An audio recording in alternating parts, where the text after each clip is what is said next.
welcome to the slow world, where the world quiets down and nature tells its story.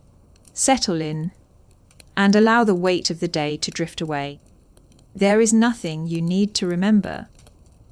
Simply listen as we follow a day in the life of a honeybee.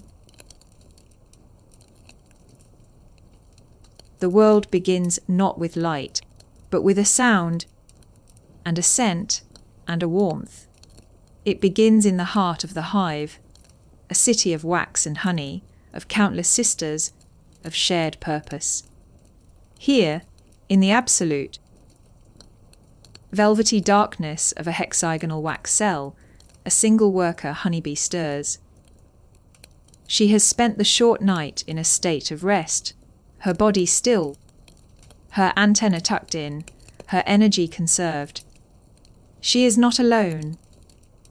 All around her, pressed close in the narrow corridors of the comm, are thousands of her sisters, their collective bodies generating a steady, living warmth that keeps the hive at the perfect temperature. The sound is the first thing she senses. It is not a loud buzzing, but a deep, resonant, communal hum. The vibration of thousands of pairs of wings, fanning the air, regulating the climate, the very heartbeat, the colony. It is a sound she has known for her entire, short life, a constant, reassuring presence. The scent is the next. It is the soul of the hive, a complex and beautiful perfume. The sweet, heady aroma of honey, curing in its wax cells. The clean, almost floral scent of fresh beeswax, the building material of their home. The spicy, earthy fragrance of pollen, packed into cells like colourful bread. And beneath it all, the unique pheromonal scent of the queen, the chemical signal that binds the entire colony together as a single, unified organism. Our bee begins to wake. The process is slow and instinctual. She stretches her 6 delicate legs, testing them against the wax walls of her cell. She begins to meticulously clean herself, a vital ritual to prepare for the day's work. Using the tiny, specialized comms on her front legs, she grooms her large, multifaceted eyes, wiping away any microscopic specks of dust. She carefully pulls her long, sensitive antennae through the cleaners on her legs, ensuring these vital organs of touch and smell are perfectly calibrated. She is a creature of exquisite and functional design. Her fuzzy, golden, brown body is built for its purpose.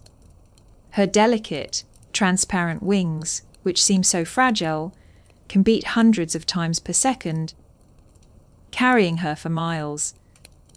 Her abdomen holds a special stomach, a honey crop designed not for her own digestion, but for carrying nectar back to the hive for her sisters.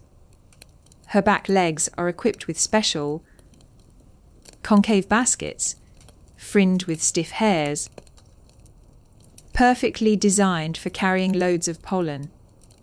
She is a perfect little vessel of collection and transport. She feels a change in the hive's hum, a subtle shift in the vibration. The foragers, the older sisters who have flown many times, are beginning to stir with a new energy. The cool of the night is giving way to the first warmth of the coming day, a change she can feel through the very walls of the hive. An ancient, powerful instinct, a calling she cannot ignore, begins to pull at her. The instinct to fly, to leave the warm, familiar darkness and journey out into the great, bright world of the sun. It is time to work. It is time to gather. The bee leaves her quiet cell and begins to move through the bustling, dark corridors of the hive. It is a world of constant, purposeful motion. She pushes past her sisters, some still cleaning themselves, others tending to the young, sealed in wax larvae, others building new sections of pristine, white comb. There is no chaos here, only a complex, deeply ingrained order. Everyone has a task. Everyone has a purpose. Her purpose lies outside. She follows the flow of other foragers, a slow, steady river of her sisters, all moving in the same direction, toward the hive entrance. As she gets closer, she can feel a faint draft of cool, fresh air, a scent of the outside world, of green leaves and damp earth. The entrance to the hive is a small, narrow opening, a bustling doorway between two worlds. Here, stern, looking guard bees stand watch, their antennae constantly tasting the air, checking the pheromonal signature of every bee that enters or leaves. They are the protectors of the city. They recognize her as one of their own, and she passes without challenge. She steps out from the darkness of the hive onto the small landing board at the entrance. And the world explodes into light and colour and sound. The transformation is instantaneous and total, from the warm, dark, enclosed world of the hive to the cool, bright, infinitely open world of the morning. The sun has just risen, a brilliant, warm orb in a pale blue sky. Its light illuminates a world washed clean by the morning dew. The air is fresh and alive with the songs of birds. For a moment, the bee simply stands on the landing board, acclimating. She flexes her wing muscles, a low, preparatory buzz. She takes a short, circular orientation flight, just in front of the hive, memorizing the precise location of her home, the patterns of the trees and sky around it, so she can find her way back. Then, with a final decisive buzz, she launches herself into the air. Her wings, beating in a blur, lift her up, up, up. She rises above the hive, above the trees, into the vast open sky. From here, the world is a beautiful green and blue map. She can see the sprawling meadow, the dark line of the distant forest, the shimmer of a pond in an early light. She is not flying randomly. She is a master navigator. She uses the position of the sun as her primary compass, even able to detect its location through a layer of clouds by reading the patterns of polarized light in the sky.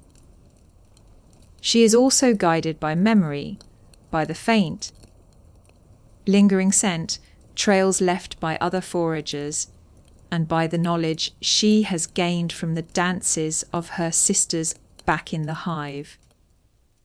She flies with a steady, determined purpose. Her tiny body is a marvel of aerodynamics. She is heading for a place she knows well, a place of abundance, a place of sweetness. A meadow, rich with clover and wildflowers, a mile away. Her flight is a straight line, the most efficient path to her destination. The wind rushes past her, a cool, gentle current. The world below is a beautiful, moving tapestry. The day's great work and its great joy has just begun. The bee arrives at the edge of the meadow. It is a sea of colour, a vibrant, living painting.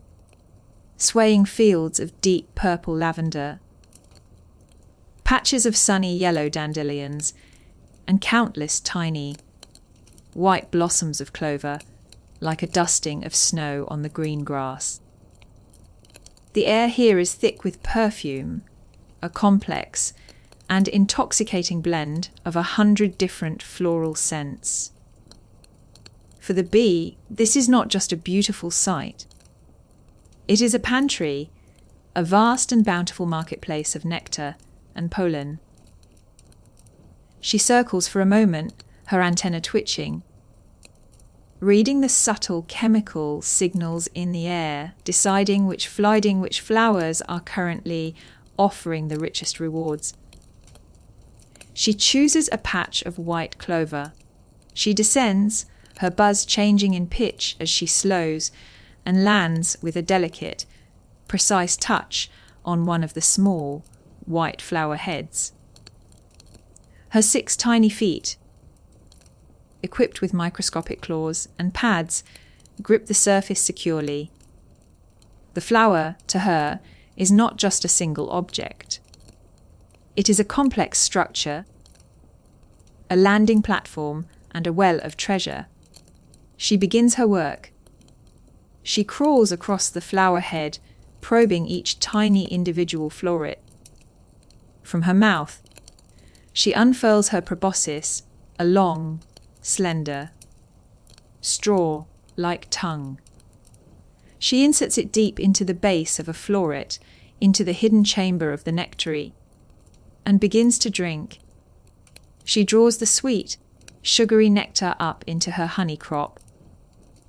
The taste is a burst of pure energy, a complex flavor that speaks of the soil, the sun, and the unique chemistry of the clover plant. She moves from floret to floret, methodically, patiently, emptying each one of its tiny offering. But her work is not just about taking. It is a sacred exchange. As she moves across the flower, her fuzzy body brushes against the flower's anthers. Tiny, yellow grains of pollen, each one a vessel of the plant's male, genetic material, cling to the static, charged hairs on her body and legs. She is now dusted in gold. She pauses her drinking to groom herself. With her legs, she combs the golden dust from her body, mixing it with a tiny bit of nectar from her mouth to make it sticky. She carefully packs the now heavy, golden paste into the pollen baskets on her hind legs. These will grow into 2 bright, compact, golden spheres, the visible proof of her labor. When she has gathered all she can from one clover head, she takes flight again, a short, buzzing hop to the next. As she lands on this new flower, some of the pollen from the first flower brushes off onto its stigma, completing the act of pollination. She has given the plant the gift of fertilization, ensuring that it will be able to produce seeds to create the next generation of clover. It is a perfect, unconscious partnership, a beautiful symbiosis that sustains the entire meadow. She works for a long time, lost in the rhythmic, meditative task of foraging. She moves to a stand of lavender, its deep purple spikes alive with the hum of her sisters. The scent is calming, almost intoxicating. The nectar here has a different flavor, a different character. She drinks deeply.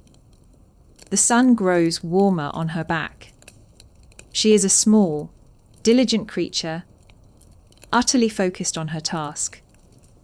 She is a vital part of the meadow's life, a tiny, winged messenger, stitching the entire ecosystem together with her constant, gentle journeys from flower to flower. Her work is not frantic, but rhythmic and purposeful. It is a slow, beautiful dance of giving and receiving. In the heart of the sun-drenched, fragrant meadow, The bee knows when her work in the meadow is done. Her honey crop is full, a heavy, sloshing weight in her abdomen. Her pollen baskets are two bright, round, heavy spheres of gold, making her flight more laboured. The sun has moved across the sky, a signal that the day is progressing. The instinct to return, to bring her bounty back to the hive, is now as strong as the instinct that led her out. She takes off from the last flower, circling once to get her bearings. Her flight home is different from her flight out. She is heavy now, laden with treasure. Her wings beat harder. The buzz of her flight is a lower, more resonant pitch. She flies lower to the ground, conserving energy. But her navigation is as certain as ever. She uses the sun as her compass, making automatic, subconscious calculations for its movement across the sky. She recognizes the landmarks of her journey, a particular stand of trees, the shimmer of the distant pond, the shape of the hill behind her hive. She is following a familiar, invisible highway in the sky. The world below is a blur of green and brown. She flies over a field where large, slow, moving cows graze, their presence of no concern to her. She flies over a quiet country road, a ribbon of grey asphalt. She flies over a garden with its neat rows of flowers, resisting the temptation to stop.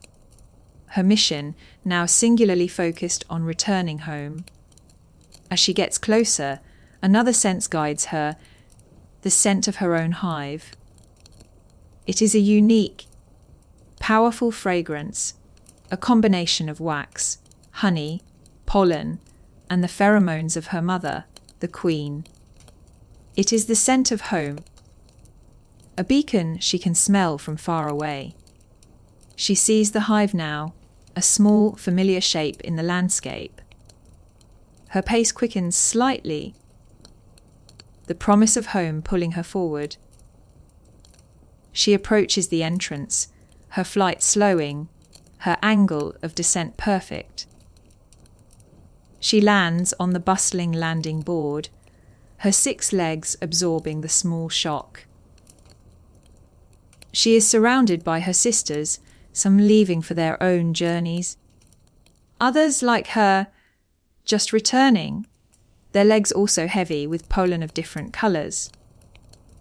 Orange from poppies, blue from borage, a rainbow of the meadow's bounty.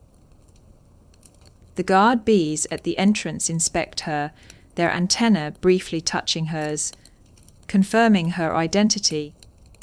She is welcome. She has returned from the great, bright, dangerous world outside, and she is safe. She walks through the entrance, leaving the world of the sun behind, and re-enters the familiar, warm, fragrant darkness of the hive. Her journey out is complete.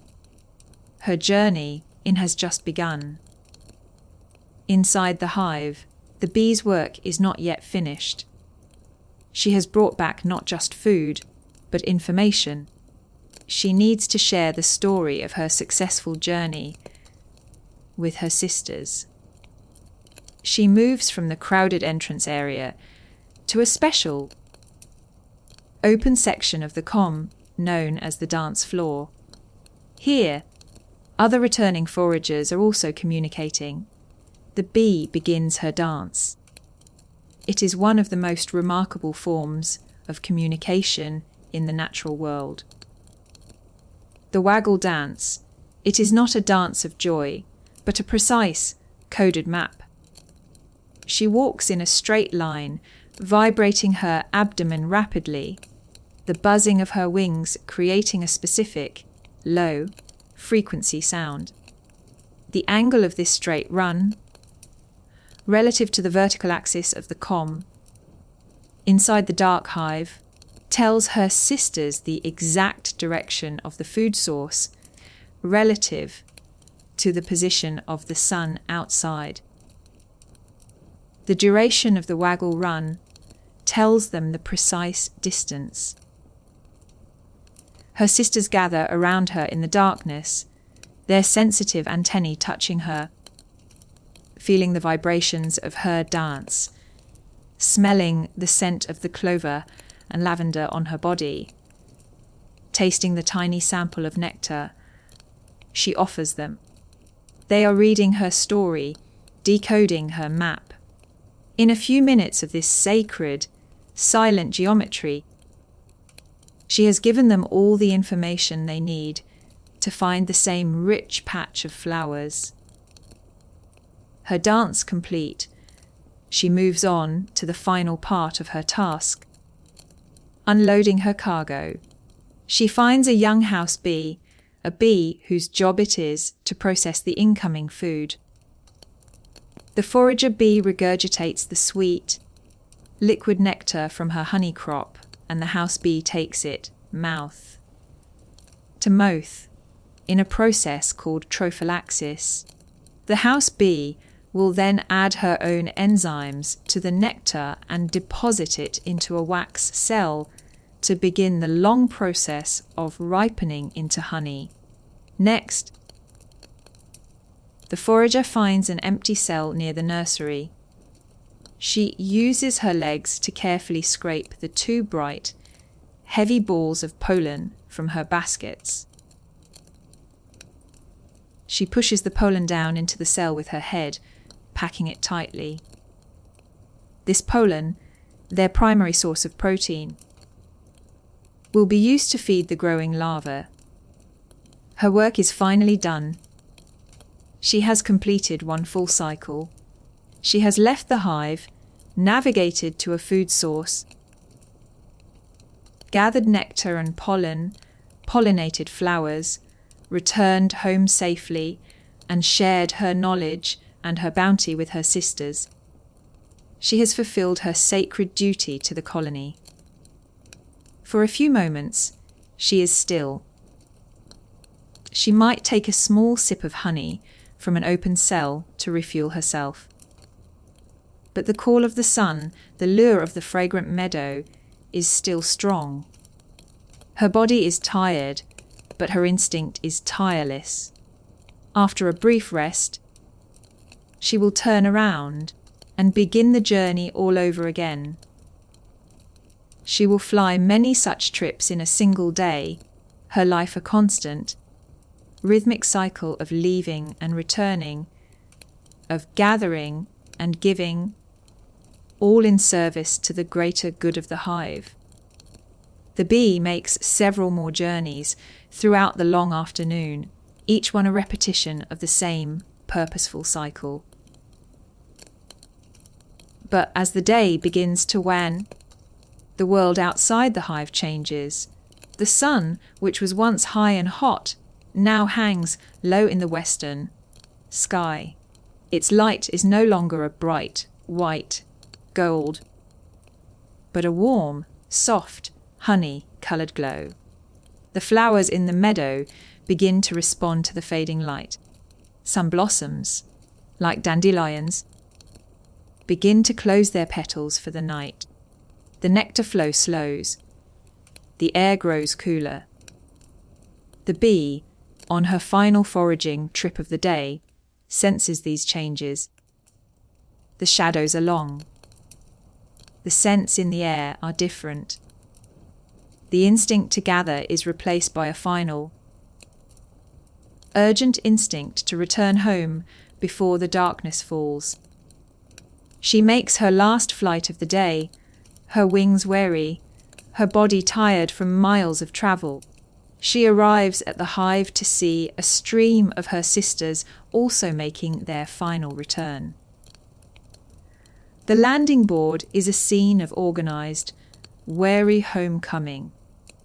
She enters the warm, familiar darkness one last time. The mood inside the hive has shifted. The frenetic energy of the midday foraging peak has subsided into a calmer, evening rhythm. The hum of the colony is a lower, more gentle pitch, a sound like a deep, collective sigh. The day's work is done. Our bee does not dance this time. She unloads her final cargo of pollen and nectar, then seeks out a quiet, empty cell. She is not a guard, nor a nurse, nor a builder. She is a forager, and her work is tied to the sun. With the sun gone, her work is over. She crawls into the cell, a small, hexagonal chamber that fits her body perfectly. She becomes still. Her antennae droop. Her wing muscles, which have beaten tens of thousands of times, are finally at rest. She joins her sisters in a state of collective, quiet repose. Her breathing slows. Her metabolism drops. She is not sleeping in the way we do, but in a deep, energy-saving stillness, her body pressed against the gentle, living warmth of the hive. The campfire, your campfire, crackles softly, a warm sound in the cool night. The honeybee, a tiny, industrious soul, a vital messenger of the sun, rests in the heart of her fragrant, humming city of wax, dreaming, perhaps, of endless fields of clover and the sweet taste of nectar. She rests, and the great, warm heart of the hive holds her gently until the morning. Thank you for wandering with us in the slow world. May your rest be as sweet and deep as the hive at night, and may sleep find you gently.